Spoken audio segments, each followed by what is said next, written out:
con Liubomir Fernández, colega que está en Puno, para comentar este y otros temas. Buenas noches, Liubomir, ¿cómo estás? Hola Paula, ¿cómo estás? Un gusto saludarte, gracias por la convocatoria. Un gusto verte después de tiempo también.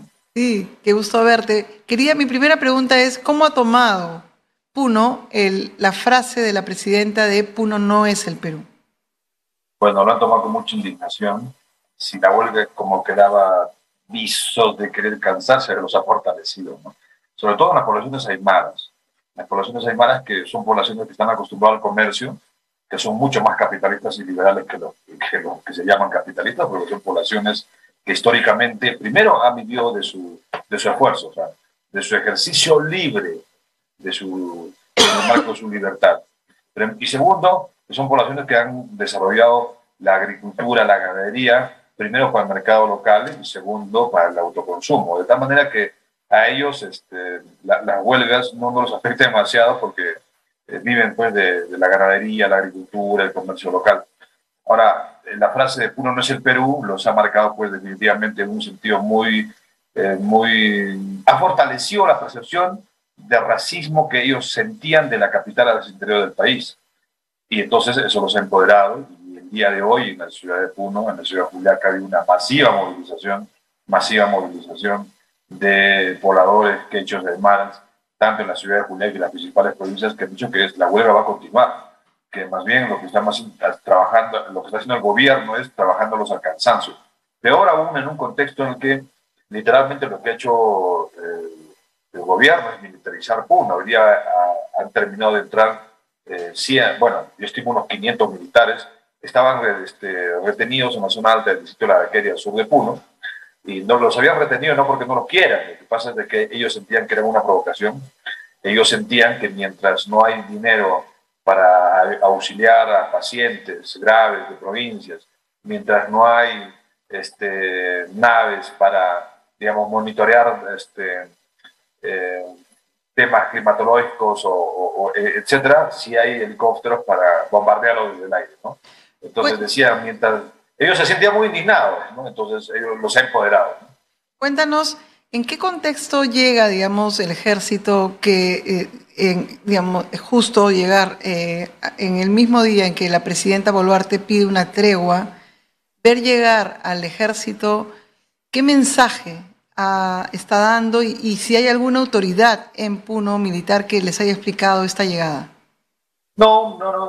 El contexto en el que llegaron fue un contexto sorpresivo, porque mientras la señora Dina Boluarte a la prensa extranjera le estaba dando unas declaraciones, en ese mismo momento estaban entrando por la vía Puno-Moquegua, procedentes de, valga la redundancia, de Moquegua y de Tacna, unidades blindadas, ¿no es cierto?, por tropas y cientos de militares a la región de Puno. Los comuneros se han sentido ofendidos, les han cerrado el paso a las unidades blindadas y han permitido que la mitad de soldados, que son alrededor de 250 o 300, pasen caminando. En horas de noche les ha agarrado el frío y han tenido que permitirles el paso de que suban unidades del cuartel Mancocapa de la ciudad de Puno hacia la vía Puno-Laraqueri para que recojan a los efectivos que se vieron afectados por la lluvia.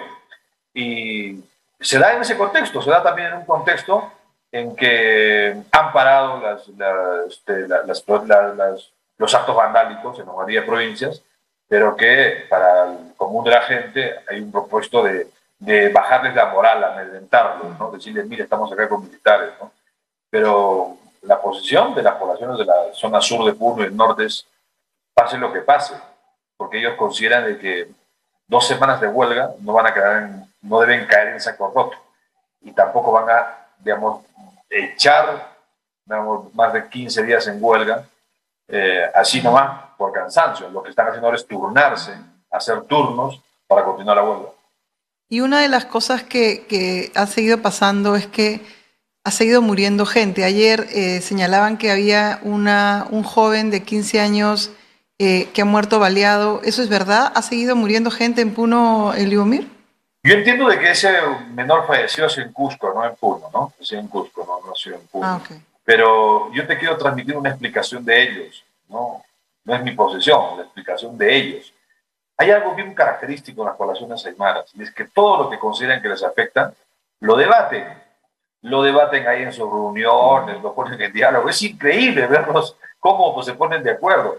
Y entonces los comuneros dicen, vaya, en tiempos de huelga y sobre todo en estos momentos de crisis política, ¿por qué ponen de manifiesto todos los problemas de la sociedad cuando en tiempos de aparente calma y de paz hay enfermeras que no van a su centro de trabajo, hay madres gestantes que mueren en los hospitales, hay pacientes que no tienen atención médica y que más bien, no todos, pero hay médicos que en vez de, digamos, dar su servicio al Estado, lo que hacen es jalar a los pacientes de sus clínicas. Hay personas que mueren por neumonía, desnutrición, y ahí nadie dice nada. ¿Y por qué ahora se fijan? Ellos creen, por eso, que el objetivo es deslegitimarlo. Y otra de las cosas que está pasando además es que el gobernador regional de Puno no está participando en la reunión global, digamos, de la Asamblea de Gobernadores Regionales, y eso también explica que, porque Puno está de luto. Mi primera pregunta es, ¿por qué no participa el gobernador regional de la Asamblea convocada por la presidenta Dina Boluarte? Porque en principio él ya lo ha explicado, él ha señalado de que este es un problema que no lo ha generado él, sino que este es un problema que lo ha generado la señora Dina Boluarte, porque ahora la ciudadanía eh, que ha elegido a Pedro Castillo como presidente y dentro de esa plancha a la señora Dina Boluarte y que dentro de la plancha del señor Pedro Castillo, en la cual está la señora Dina Boluarte, ha elegido al cambio de la Constitución, ha elegido la Asamblea Constituyente, ha elegido, ha reconocido a las rondas campesinas que hoy están en protesta. El señor Richaranco, gobernador, ha explicado de que este es un problema que no lo ha generado y el problema para él lo ha generado la señora Dina Boluarte, porque ahora es una figura política que ha sido elegido digamos, por el lado izquierda de la política y ahora está en el lado de la derecha de la política porque lo primero que ha hecho al asumir su mandato, ¿no?, por sucesión, es aliarse, unirse, fotografiarse con el grupo que ha hecho la vida cuadritos políticamente a Pedro Castillo, ¿no? Entonces él considera de que él considera que ir a un diálogo en esas condiciones por un problema que no lo ha generado, para él es un truco para que el Estado, que no tiene acercamiento en las regiones, o peor en el altiplano puneño, se pongan al servicio del gobierno a condición de obras, ¿no es cierto?, bajo el cliché del diálogo y le solucionen un problema que lo está generando el gobierno.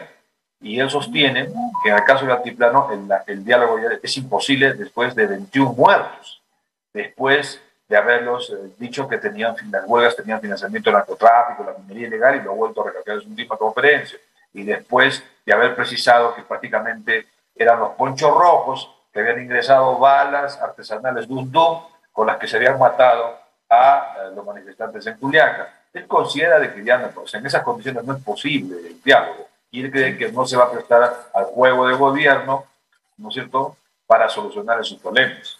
Y además le ha explicado de que la única opción acá es la salida de la señora Dina Boluarte, su renuncia.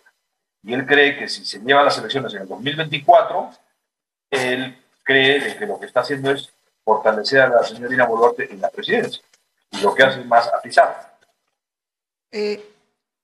Has sido testigo de muchísima represión. Estuviste cuando estuvieron disparando a los fotoperiodistas que estaban cubriendo una de las protestas en Juliaca, justo el día anterior, el domingo anterior a esas muertes inexplicables, no inexplicables, tristes que sucedieron en Puno.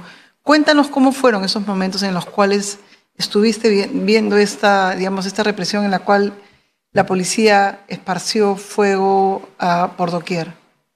Mira, lo que pasa es de que lo que se vivió en Juliaca fue un hecho que nunca lo he visto en ninguna otra protesta, porque habían agentes ternas infiltrados que a la vez, vestidos de civil, asusaban a la ciudadanía para que los periodistas no graben. Pero a la vez, sutilmente te advertían, oye, retírate, oye, no grabes, oye, prensa, me leo. O sea, había gente infiltrada que asusaba. ¿Y el asusamiento servía para qué? Para que no graben los métodos de represión. El colega de la agencia EFE también fue advertido muy temprano de que si se metía iba a asumir las consecuencias de estar ahí. Y dicho y hecho, y horas después, le dispararon un perdigón en la pierna, le fracturaron la pierna, y el policía que se acerca estaba muy cerca de un colega Max Lanza, que también hace prensa en la ciudad de Juliaca, y de frente fueron ante el colega fotógrafo, que era el que estaba al frente registrando las escenas del enfrentamiento. Eso por un lado. Y por otro lugar, la policía llegó a Juliaca en una actitud, yo pienso que llegó con una actitud de prejuicio, ¿no? O sea, es decir, tanto han dividido al Perú entre buenos y malos, ¿no es cierto? El gobierno bueno, ¿no es cierto? Y les han puesto el cliché de terroristas, comunistas, senderistas, y X y Z, que han venido los policías a reprimir con esa misma actitud de violentistas, terroristas, o sea, ya no eran ciudadanos, cargaban el prejuicio que habían construido en el colectivo, que eran terroristas, comunistas, ¿no es cierto? Eran senderistas. Entonces vinieron a reprimir con esa misma actitud, pero en ningún momento han entendido la dinámica social, la dinámica política que hay en los populares. Acá las huelgas se deciden, en las comunidades aymaras se deciden en asamblea, ahí no hay ningún dirigente que intervenga. En la ciudad de Juliaca, la zona quechua, también es una zona en donde los comerciantes en asambleas determinan y quienes deciden, llevan adelante de acatar una paralización, son las mujeres. Nunca han entendido eso, ellos han sido totalmente revoltosos, nunca han tomado en cuenta sus reclamos. Y entonces, lo que había en Juliaca es que ha habido agresiones directas a los periodistas, que no graben la escena de cómo reprimían. Ahora, vamos por otro lado. Si bien es cierto, los periodistas no han podido registrar en vivo y en directo esas imágenes, han sido los vecinos, los testigos, desde los techos de la casa, desde las ventanas, que han logrado. Por ejemplo, había una señora que el agente de Adinoe la estaba maltratando y su hijo... En este momento, sí, quería hacerte una consulta. Es Aldair Mejía de la agencia EFE. Es el colega que el día anterior a las muertes a las 22 muertes ahora en Juliaca, ha quedado por 30 días sin trabajar. O sea, esto lo que estamos hablando es que afecta cuando un colega, además de ser golpeado, herido o afectado durante la cobertura de un momento tan difícil, uno se queda sin que ese colega dé su trabajo, ¿no? O sea, Aldair Mejía en ese momento tiene 30 días de descanso y una de sus frustraciones es obviamente no estar trabajando como cualquiera. Seguimos, por favor, que un tema técnico. Liomir, estábamos hablando justo de la cobertura y que gracias a las imágenes, a diferencia de otros conflictos, los vecinos han compartido muchísimas imágenes con nosotros, con ustedes, y quería saber la confirmación de que para el país no se entiende o no quiere entender desde el gobierno por qué está el enojo, por qué la gente está dolida, no solo en Puno, sino en Ayacucho, en Cusco, y una de las consecuencias es que no va a haber celebraciones de la fiesta de la Candelaria y que la mamita está con un traje negro por todo este año. Cuéntanos un poco de lo que ha pasado después del 9 de enero en Puno.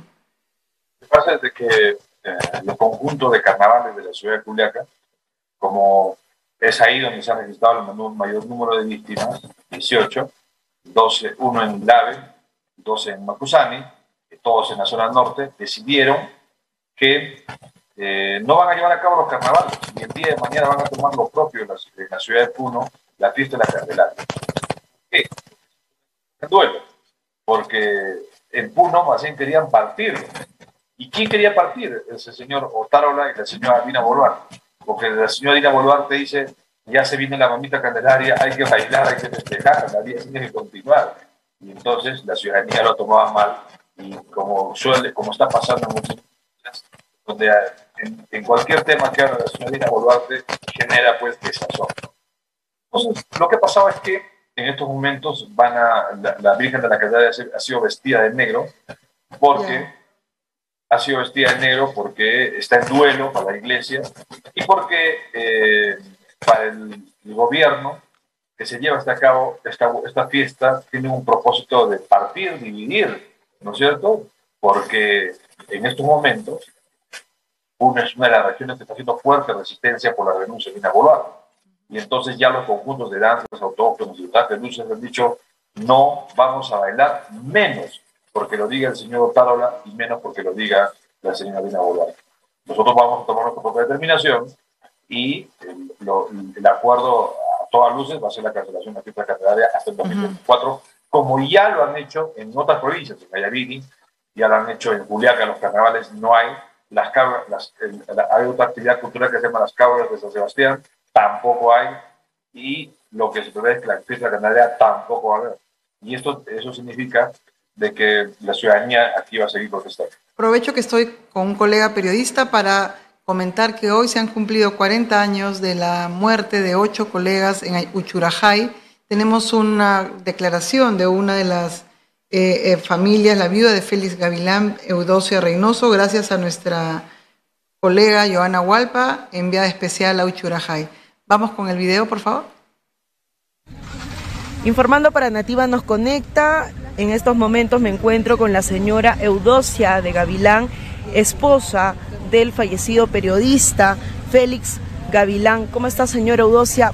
En primer lugar, quiero preguntarle, cuando le menciono el nombre del señor Félix Gavilán, ¿qué es lo primero que se le viene a la mente? Bueno, primerito se me viene a la mente cuando hablan de Félix, porque hace 40 años yo soy la única esposa que le llevé al Hostal Santa Rosa, porque nosotros vivíamos en Huamanga. Entonces, yo soy la última persona que les he visto a todos juntos, a los 8 juntos, porque yo le llevé a mi esposo, me pidió que le acompañara. Acompáñame, nos hemos ido. ¿Su esposo no se quedó hospedado en el Hotel Santa Rosa? No, nosotros vivíamos en Huamanga, era la corresponsal de Diario Marca en Huamanga.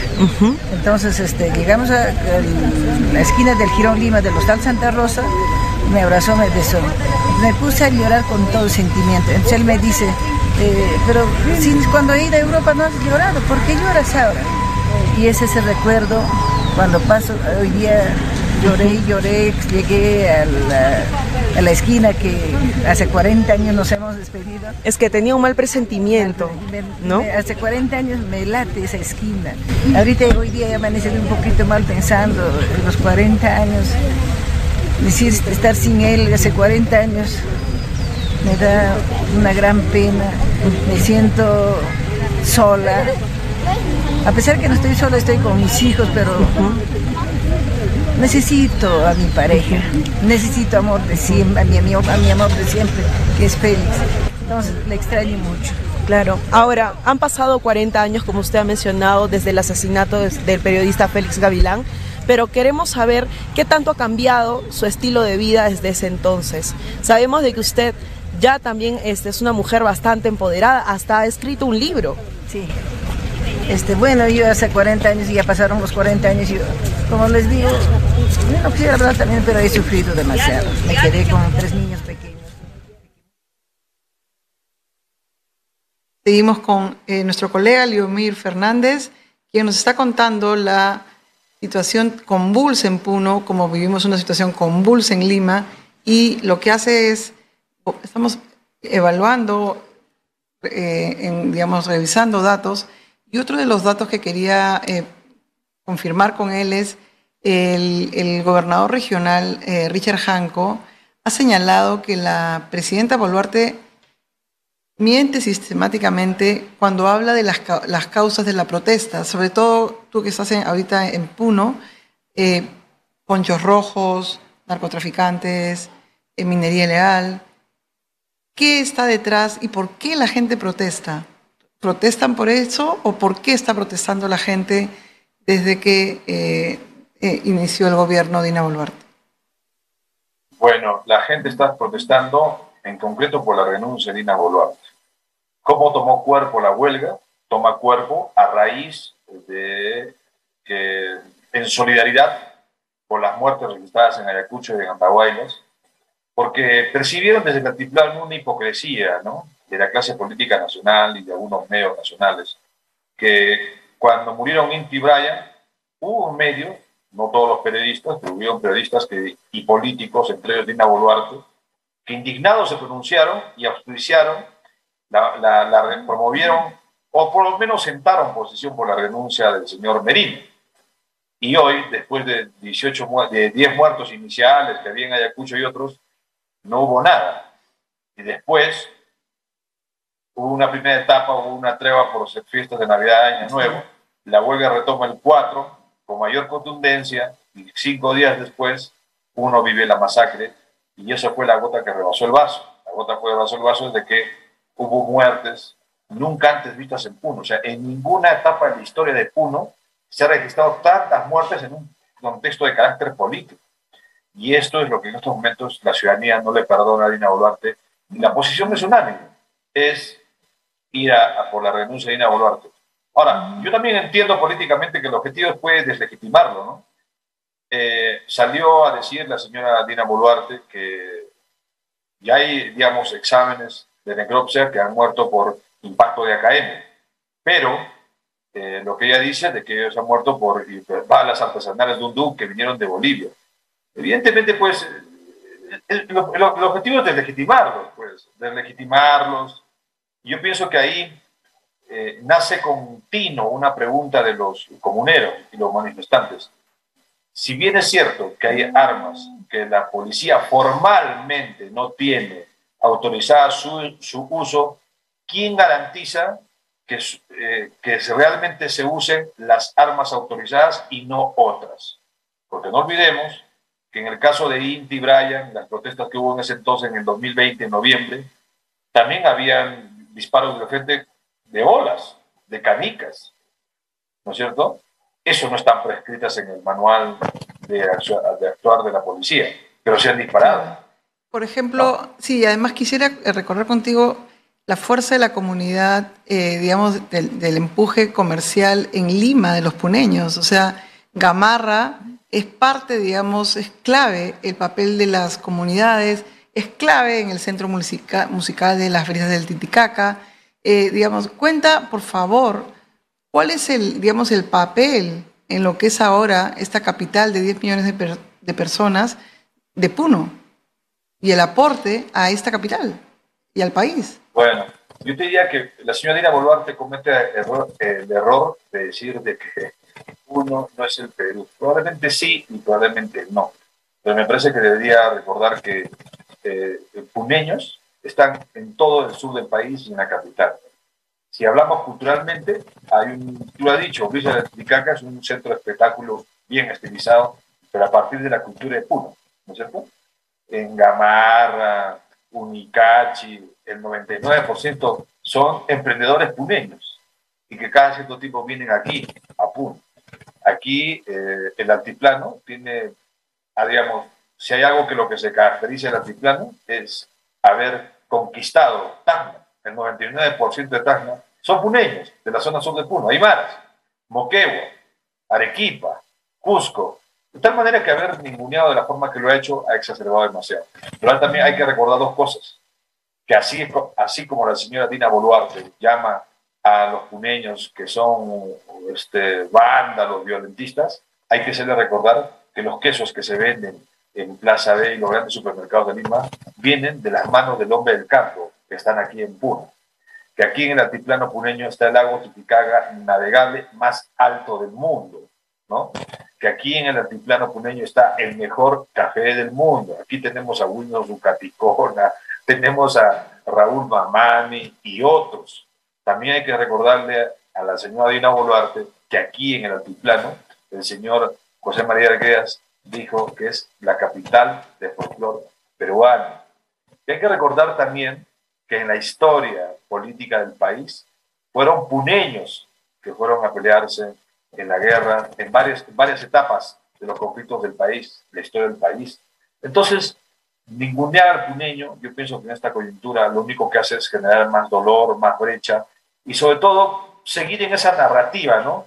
Que estos son provincianos de regiones, cuando lo que revela esto es de que nunca ha habido una construcción de Estado-Nación, en donde no solamente digamos que Lima es la capital, sino también aprendamos a aceptar al quechua y aymara como nuestro. Claro, y además no solo es ningunear a Puno, es ningunear a todos los departamentos que forman parte del país. Usted, digamos, Liubomir, hemos visto muchas cosas y como decías, nunca habíamos visto tantos muertos en unas manifestaciones. ¿Qué expectativas tiene la gente que sigue viniendo a Lima y que sigue saliendo de Puno en buses, en carros? ¿Por qué salen? ¿Qué te dicen cuando salen? Esas despedidas fue como si fueran a la guerra. Es como, ¿qué dicen cuando salen y vienen acá a protestar? Lo que dicen es que si no nos escuchan acá, entonces iremos a Lima a protestar. Si no nos escuchan acá y no, digamos, no transmiten nuestra posición, iremos a Lima a protestar. Y las escenas con las cuales parten de Puno hacia Lima son desgarradores. Parecieran que las mamás aceptan que sus hijos universitarios vayan, les duele mandarlos, les duele aceptar que al estar en Lima les puede pasar cualquier cosa, pero también con dolor tienen que aceptan que también tienen que hacerse hombres y también tienen derecho a ejercitar su derecho a la protesta, lo reconocen, lo aceptan. Y lo propio pasa con la ciudadanía. Nunca antes se ha visto una movilización tan significativa, tan numerosa a la capital en un contexto político, y menos, nunca se ha visto que un gobierno haga oídos sordos, los ningunee, y nunca se ha visto, por ejemplo, tantas muertes como las que se han registrado en el altiplano, menos de la forma como se ha reprimido. Y lo que llama la atención de la ciudadanía es que esto va a seguir. La señora, me da la impresión, y así también lo entienden los manifestantes, de que los están jugando al cansancio.